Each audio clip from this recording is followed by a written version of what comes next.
जय हिंद दोस्तों, आपको पता ही होगा कि गुजरात के कच्छ में दुनिया का सबसे बड़ा रिन्यूएबल एनर्जी पार्क बनकर तैयार होने वाला है, क्योंकि इसको लीड किया है गौतम अडानी की कंपनीज ने।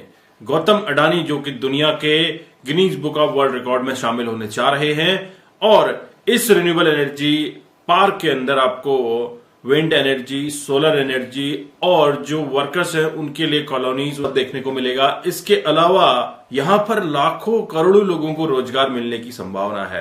तो दोस्तों, पाकिस्तान इससे क्यों जल बुन रहा है, इसके बारे में भी आप देखिएगा। सर, ये चलाएंगे कैसे बगैर एनर्जी के? ये जो बात करते हैं कि एनर्जी के ऊपर तो कोई काम करता नहीं। भारत में देखे उन्होंने एनर्जी पार्क बना दिया जो कि उससे पेरिस से भी बड़ा है। दुनिया का सबसे बड़ा पार्क बना दिया मोदी जी ने। आरजू वो तो बनाएंगे क्योंकि उनके पास नेशनलिज्म है। 538 स्क्वायर किलोमीटर, 538 स्क्वायर किलोमीटर, यानी कि फ्रांस की जो राजधानी है पेरिस, उससे 5 गुना बड़ा उस जमीन का टुकड़ा, उसमें दुनिया का नॉट इंडिया का, दुनिया का सबसे बड़ा रिन्यूएबल एनर्जी पार्क बन गया है।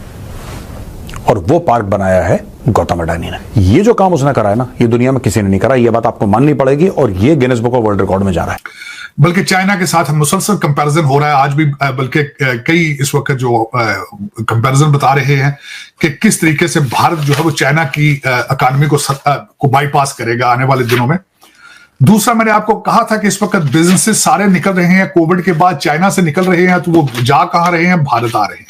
538 स्क्वायर किलोमीटर है, वहां पे सोलर पैनल है, विंड मिल है, वर्कर्स की कॉलोनीज हैं, डीसैलिनेशन प्लांट्स। अब वहां पे समुंदर तो है आसपास, लेकिन खारा। तो पानी आप जब समुंदर से लाओगे तो पानी तो खारा होगा, और वो जमीन भी खारी है। वहां पे नमक है जमीन में, वहां पे कुछ चीज उगती नहीं है उस खास एरिया में। बहुत कम जो प्लांट लाइफ है, बहुत कम है।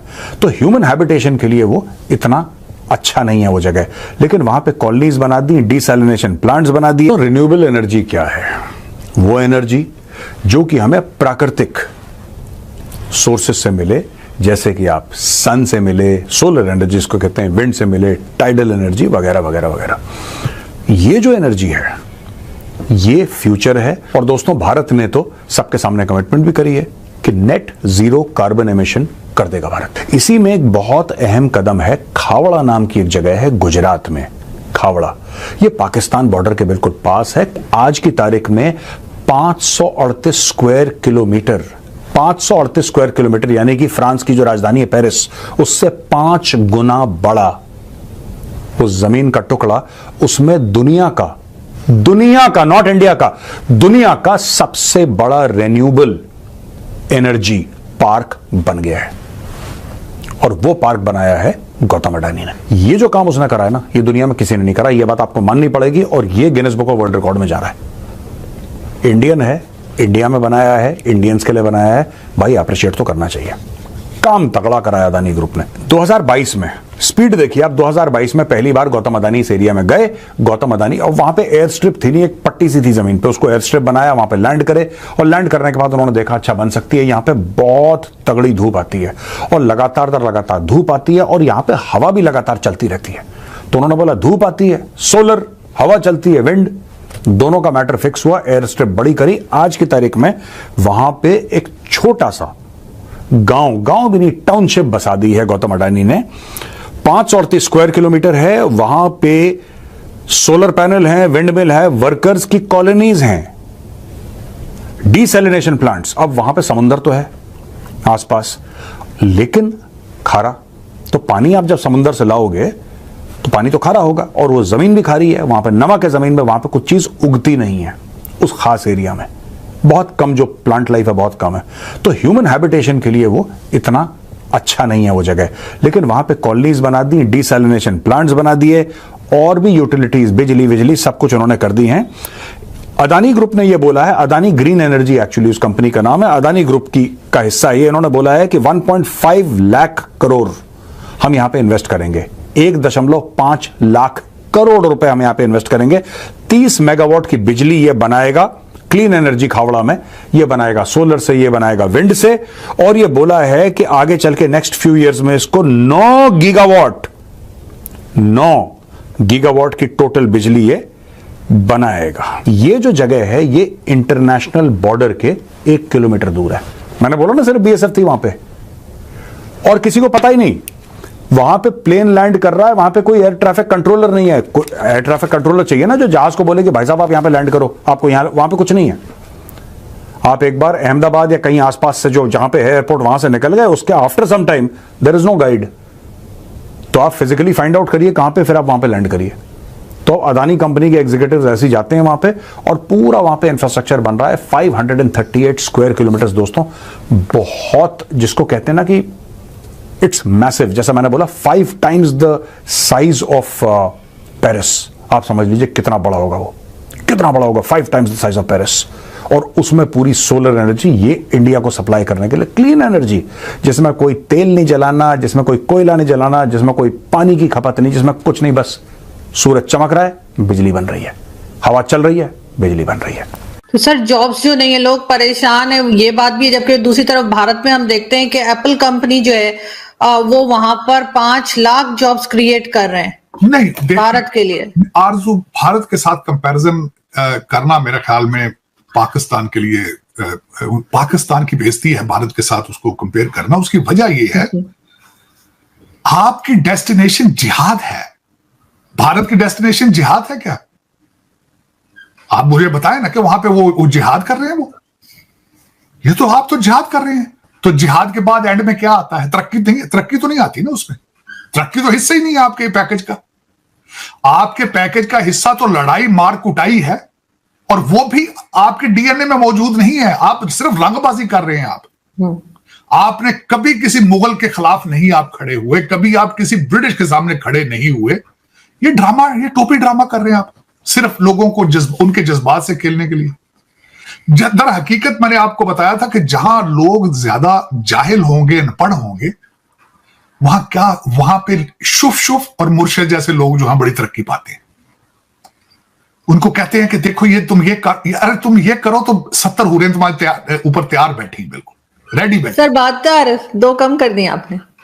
हाँ बच्चे चले तो वो मैं ये कह रहा हूं कि वो हूरों के चक्कर में पड़ जाते हैं। दूध की नहरें होंगी, शहद होगी, वहां पे तो तकिए होंगे, आपकी मसाज होगी। तो ये तो फिर मेरा मसला है आरजू, ये मैं अब क्या करूं? दुनिया के अंदर आप मुझे, भारत जिन्नात से चल रहा है। मेरी ये क्वेश्चन है, टेस्ला या एप्पल को वहां जिन्नात तो नहीं लेके आ रहे ना। आपका तो कंट्री एटॉमिक पावर जिन्नात चला रहे हैं भाई। ये बहुत बड़ा मिरेकल है। 21st सेंचुरी का सबसे बड़ा मिरेकल ये है कि एक एटम पावर को जिन चला रहे, चलाते रहे 3.5 साल, चले मर्जी। सर ये चलाएंगे कैसे बगैर एनर्जी के? ये जो बात करते हैं कि एनर्जी के ऊपर तो कोई काम करता नहीं। भारत में देखे उन्होंने एनर्जी पार्क बना दिया जो कि उससे पेरिस से भी बड़ा है, दुनिया का सबसे बड़ा पार्क बना दिया मोदी जी ने। आरजू वो तो बनाएंगे क्योंकि उनके पास नेशनलिज्म है। उन्हें पहली दफा मजा आया है इस चीज का। पहले कांग्रेस तो कोलिजन गवर्नमेंट बनाती थी, सीधे तरीके से चलती नहीं थी। पहली दफा एक पार्टी के पास इतनी अक्सरियत आई है तो उन्हें वो तो कर रहे, नेशनलिज्म उनके पास है।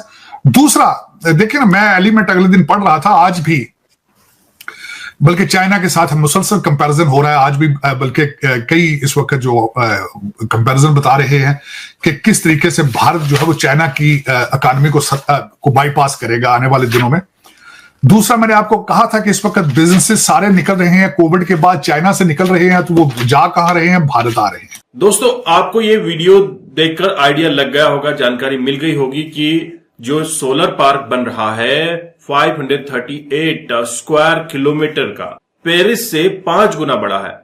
दोस्तों इतना बड़ा पार्क, और यहां पे कितनी ज्यादा जॉब जनरेट होंगी। जितनी ज्यादा जॉब जनरेट होंगी उतने लोगों को भारत में रोजगार मिलेगा, उतने घरों में चूल्हा जलेगा, उतने लोगों में पैसे का सर्कुलेशन बढ़ेगा, इकोनॉमी बूस्ट करने में हेल्प मिलेगी। दोस्तों दुनिया की बड़ी बड़ी कंपनीज भारत आ रही है, जिसमें आपने देखा एप्पल ऑलरेडी अपना मैन्युफैक्चरिंग चाइना से शिफ्ट करके भारत लेके आ रही है, और इसके अलावा टेस्ला ने अपना जो टीम है वो भारत भेजा है स्पॉट लोकेशन करने के लिए, जहां पे टेस्ला की जो मैन्युफैक्चरिंग प्लांट है वो लगाया जा सके। तो अलग अलग तरीके से भारत में डेवलपमेंट के काम हो रहे हैं। वेस्ट को पता चल चुका है, दुनिया की कंपनीज को पता चल चुका है कि आज भारत यंग है, ये यंग इंडिया है, और यंग इंडिया में पैसा लगाना उनके लिए फायदे का सौदा साबित हो सकता है। बाकी अगर आप देखें चाइना जापान या फिर अमेरिका की बात करें तो एवरेज एज 40 के आसपास है, लेकिन भारत में एवरेज एज लगभग 28 के आसपास है। तो भारत में 10 साल ज्यादा भूख है आगे बढ़ने की। तो इसलिए भारत में इन्वेस्टमेंट आ रहे हैं, जो सरकारी नीतियां हैं वो भी अलाइन कर रही हैं, जो भारत की कंपनीज बाहर जा रही हैं या फिर भारत में जो कंपनीज आ रही हैं, भारत इंडिया में ही नहीं, भारत अपने देश में ही नहीं दुनिया में भी अपना कारोबार फैला रहा है। वहां रशिया ने भारत को इनवाइट किया है, अफगानिस्तान ने इनवाइट किया है, श्रीलंका में भारत ऑलरेडी श्रीलंका को रिबिल्ड कर रहा है। तो भारत का जो गौरव था, गौरवशाली भारत, वो हमारा वापस लौट रहा है।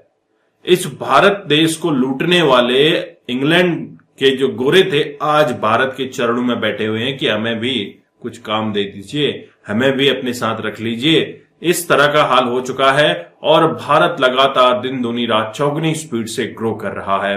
दोस्तों, भारत के ग्रोथ के बारे में आपका क्या विचार है जरूर कमेंट कीजिएगा, और पाकिस्तानियों को इससे क्या मिर्ची लगी है ये भी आप बताइएगा। तो मैं आपको मिलता हूं नेक्स्ट वीडियो में, तब तक के लिए थैंक यू। जय हिंद, जय भारत।